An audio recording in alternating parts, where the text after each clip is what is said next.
Fala aí, amigo concurseiro, é um prazer imenso estar falando com você. Agora a gente vai entrar, né, na parte da nacionalidade. É o título 2 da nossa Constituição, capítulo 3, tá? O título 2 da Constituição, né, remete ao conceito dos direitos e garantias fundamentais, o título 2, e o capítulo 3 trata da nacionalidade, já que é um direito fundamental esse vínculo do indivíduo com o Estado. Perfeito? Vamos trabalhar aqui com nacionalidade. Primeira coisa que eu quero dizer é que a gente vai estudar aqui nacionalidade, é bem tranquilo, é bem fácil, vamos bater bastante questões, tá? Vocês vão conhecer bem mesmo, e claro, esse tema aqui, na verdade, ele é um tema que eu falo assim, ele não é um tema propriamente primário, tá? É só essa matéria, não. Na verdade, quando você estuda nacionalidade, você vai vincular com outros temas, por exemplo, extradição, determinados cargos que tem que ser privativo de brasileiro nato, né, direitos políticos. Então você vai ver exatamente outros temas relacionados com a nacionalidade, tá? Que a gente vai ver aqui.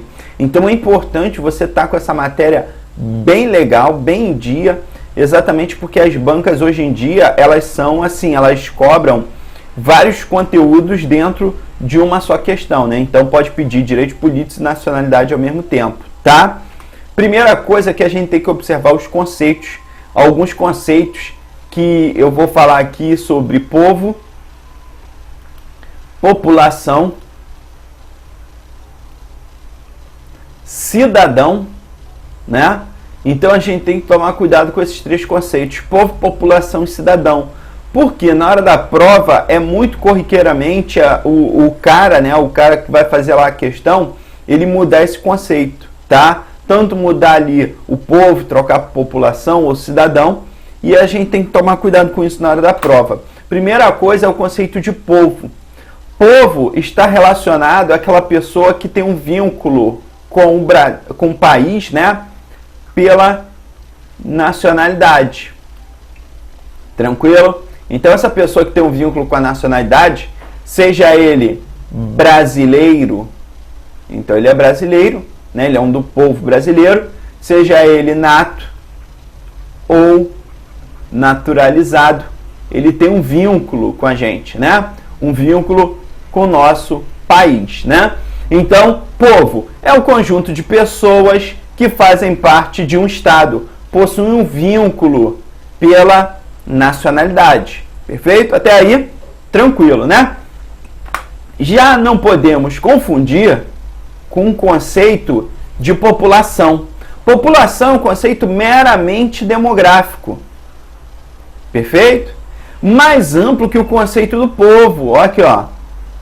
Porque utilizado para designar o conjunto de residentes de um território. Então, você reside naquela localidade, você faz parte da população. Só que não necessariamente você vai ser um do povo, né? Porque você não tem um vínculo da nacionalidade. Então, esse conceito de população, ele é mais extenso, mais amplo, né? Então, observa aqui. Já que sejam os nacionais, quer que sejam quem? Os estrangeiros. Então, a população aqui é um conceito meramente demográfico. Tranquilo? Você consegue observar que a população de um determinado país, ela pode diminuir ou aumentar de acordo com determinadas circunstâncias, né? Por exemplo, um país está em guerra, a população vai o quê? E diminui, né? A quantidade de residentes ali naquele território vai diminuir. Só que o povo nem sempre vai diminuir, né? Porque o povo, o cara saindo daquele território, indo para outro território, ele mantém o quê? O vínculo. Perfeito? Porque o vínculo dele é pela nacionalidade. Já na população, o vínculo dele está para o território. Ele é residente naquele território. Tranquilo? Maravilha. Então, já o conceito de cidadão, que a gente tem que tomar cuidado. Nunca confundir na hora da prova povo com cidadão. Porque se você parar para pensar, deixa eu botar aqui, ó, rapidinho. Vou fazer matemática, tá? Num conjunto de contém está contido, eu posso falar que isso daqui é o conjunto do povo. E dentro do conjunto de povo, temos aqui, né, o conjunto de cidadãos. Perfeito? Então, como se falasse assim, poxa, todo cidadão é um do povo. Com certeza, porque para adquirir a cidadania, a gente vai ver que esse cidadão aqui, ele precisa do gozo dos direitos políticos, que se dá inicialmente pela alistabilidade. Perfeito? Então ele se alistou e ele está no gozo dos direitos políticos, beleza, maravilha. E aqui com certeza ele tem um vínculo já pela nacionalidade, porque só pode ser cidadão, aquele brasileiro só pode se alistar, né? O brasileiro, o estrangeiro não pode. Então o cidadão com certeza ele é um do povo, mas nem toda pessoa do povo é o que é? Um cidadão. Porque nem todas as pessoas que têm o vínculo da nacionalidade, né? Nem todas as pessoas que têm o vínculo da nacionalidade já estão aptas a exercer os direitos políticos, participar da vida ativa do Estado. Tranquilo? Então toma cuidado com isso, porque isso é muita questão de prova. Esse tema aqui é várias vezes abordado em questão de prova, tá? Então cidadão é o conceito que é restrito para designar os nacionais, as pessoas do povo, sejam eles natos ou naturalizados, no gozo dos direitos políticos e participante da vida do Estado. Beleza? Maravilha, então. Então vamos aqui para o conceito de nacionalidade. Vamos falar o que é um nacional? Nacional, primeira coisa, é a pessoa que tem um vínculo, né? Vínculo esse que a nacionalidade emprega, vínculo jurídico político. Previsto aonde? Definido na nossa Constituição Federal. Lá, a gente estuda no artigo 12 da nossa Constituição Federal, o inciso 1 que trata da nacionalidade primária, brasileiro nato, e o inciso 2 que trata da nacionalidade secundária, o naturalizado, tá? E essa nacionalidade é um vínculo de direito público interno, que faz da pessoa um dos elementos componentes da dimensão do Estado. Cada Estado é livre, né? Tem a sua autonomia total para definir exatamente quem vai ser um nacional, perfeito? Para dizer quais são os seus nacionais que devem ser definidos no direito, tá? A gente tem, diferente da nacionalidade, pode ser cobrado também em prova, conceito de apátrida. O apátrida é aquela pessoa que não possui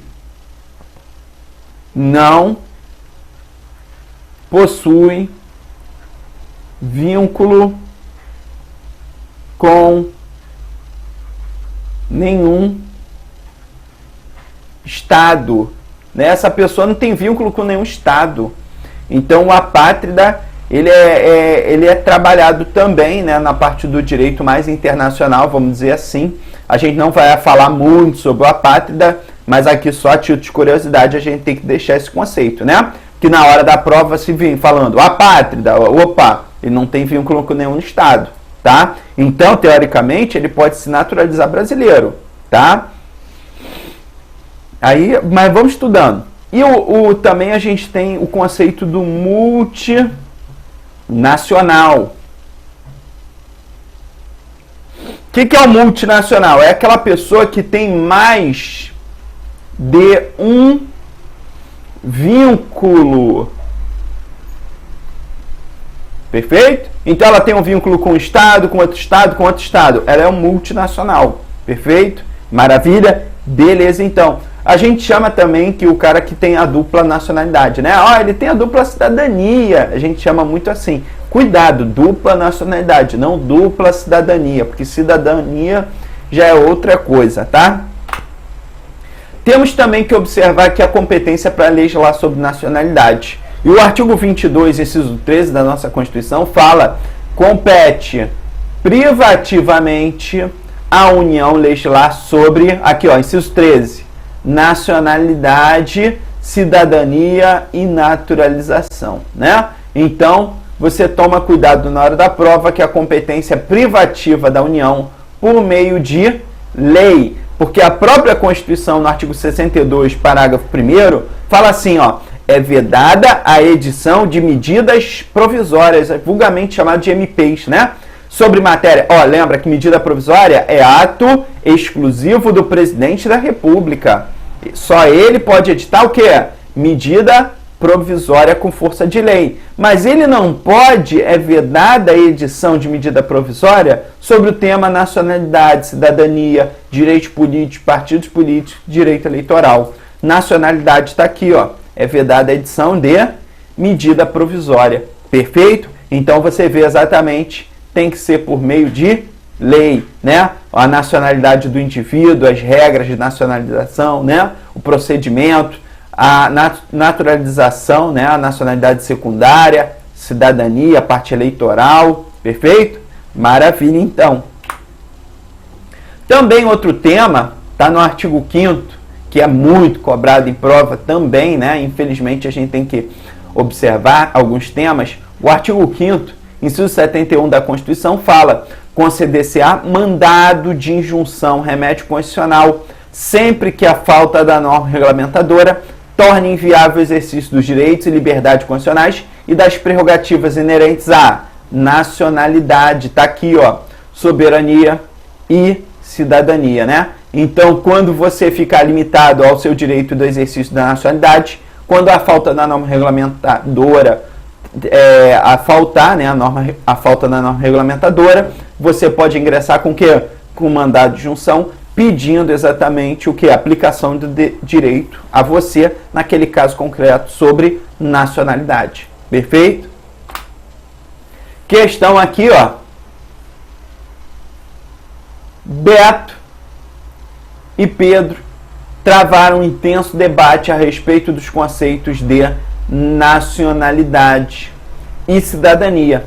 De acordo com Beto, todo nacional que é necessariamente cidadão possui direitos políticos.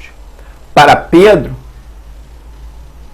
por sua vez, só o cidadão, não qualquer nacional, possui direitos políticos, né? Então vou colocar aqui, ó, no marca-texto, ó, primeiro, Beto, todo nacional que é necessariamente cidadão.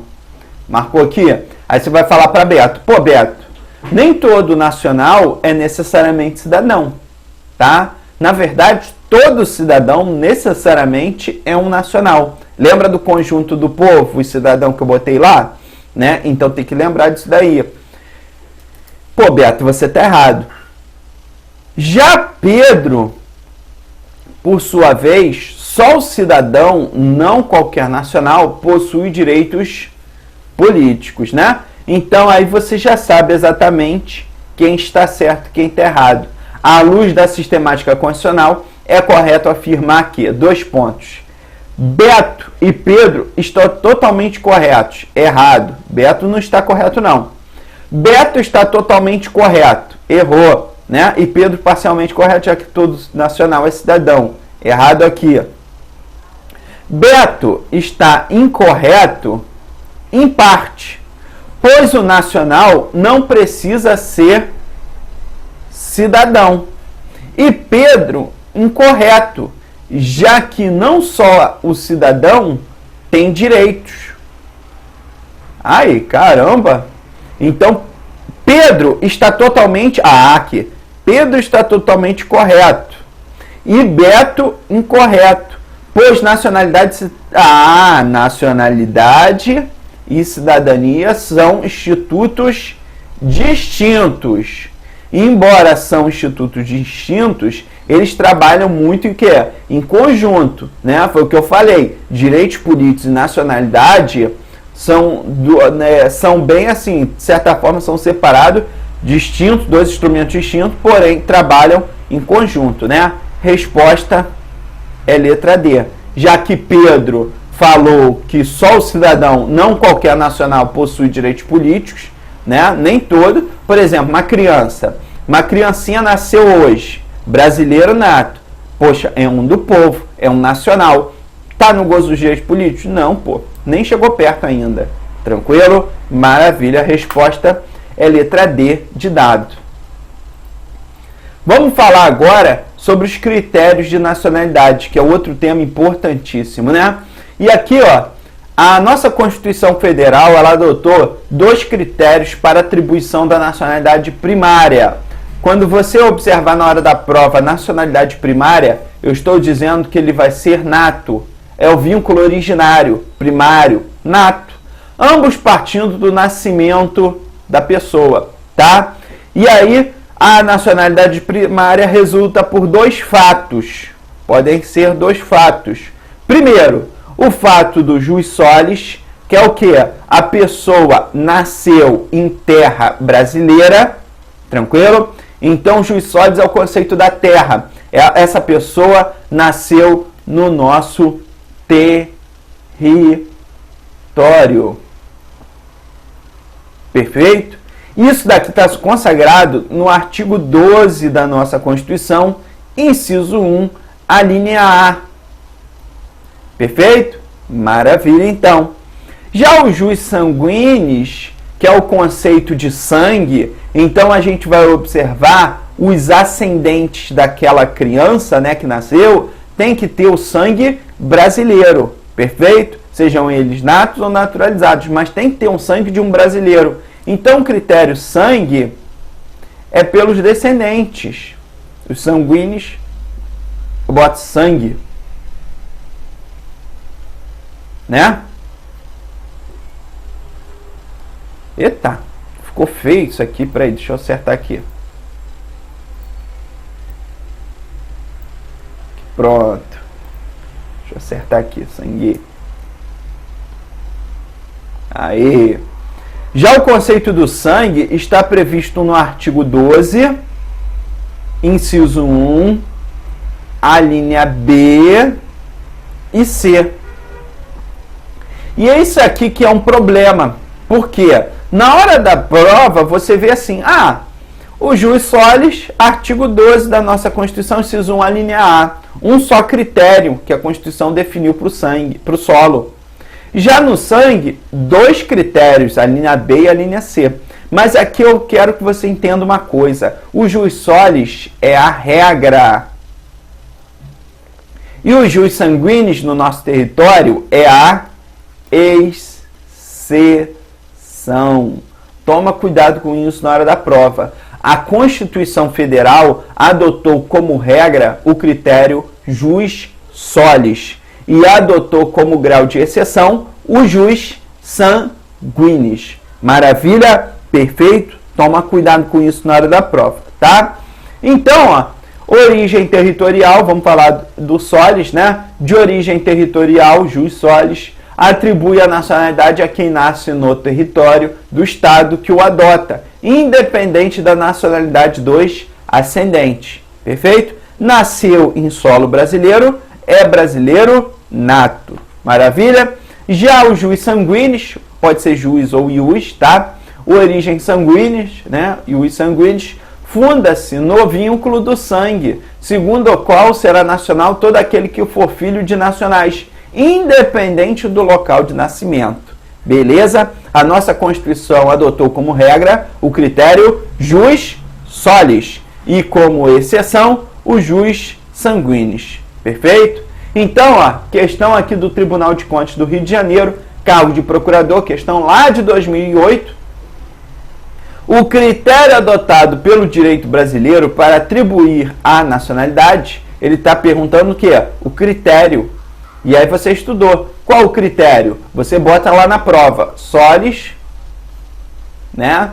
Ou sanguinis. Bota assim na hora da prova, já tem que botar logo. Pá, botou. Então, e aí? Critério aí, jus solis com exceções. Aí, opa. Jus sanguinis com exceções. Não. Jus solis sem exceções. Errado. Jus sanguinis sem exceções. Errado. Critério misto, jus solis e jus sanguinis. Não é critério misto. A Constituição adotou como regra o critério jus solis. Porém, a exceção é o jus sanguinis. Perfeito? A nossa Constituição adotou como grau de exceção o jus sanguinis. Perfeito? Próxima questão, ó como é que a gente vai trabalhar exatamente nisso, ó. No Brasil, olha a questão lá, a primeira questão foi 2008. Agora, como é que ela vai te dar de base exatamente para você responder outras questões, ó. No Brasil, a nacionalidade originária é fixada com base no critério jus solis, excluindo o jus sanguinis. Errada, não exclui. Pelo contrário, admite também o jus sanguinis. É isso que eu quero que você entenda, tá? Aqui, ó, próxima questão. Questão CESP 2013, CEGESP, Alagoas, técnico forense. Como regra geral, olha aqui, ó. Para a outorga da nacionalidade originária, o Brasil adota o critério jus solis como regra geral, ou critério da territorialidade. Tá aqui, ó. Admitindo, porém, em algumas situações, o critério do jus sanguinis, origem sanguínea. Admitindo, porém, em algumas situações. Questão está certa. Viu como é que é fácil? Dificuldade o quê? Nenhuma, né? Tranquilo? Então vamos dar uma revisada aqui. A gente viu os conceitos de povo, população e cidadão, tá? O conceito de nação, por exemplo, que fala, né, nação brasileira, nação não sei o quê, é chamado, né, de é característica daquela pessoa. Perfeito? Comida típica, dança, música, né, festividades, características mesmo, né, físicas. Então a gente tem esses conceitozinhos de nação, tá? Histórico, cultural, né? Já o povo, então, o vínculo da nacionalidade. População é o vínculo da pessoa com o território, né? Pode ser pessoas nacionais ou estrangeiras. Cidadão é aquela mais do que um do povo, mais do que um nacional, ela tem um vínculo no gozo dos direitos políticos, né? Então ela participa da vida ativa do Estado. Falamos do critério de nacionalidade, critério como regra geral o jus solis, admite a exceção do jus sanguinis. Perfeito? Tranquilo? No próximo bloco a gente vai entrar já na nacionalidade originária, do vínculo dessa pessoa, do nacional, né? Então ele vai ser brasileiro nato. E a gente vai ver as 3 possibilidades dele ser um brasileiro nato. Maravilha? Um forte abraço aí e nos vemos no próximo bloco.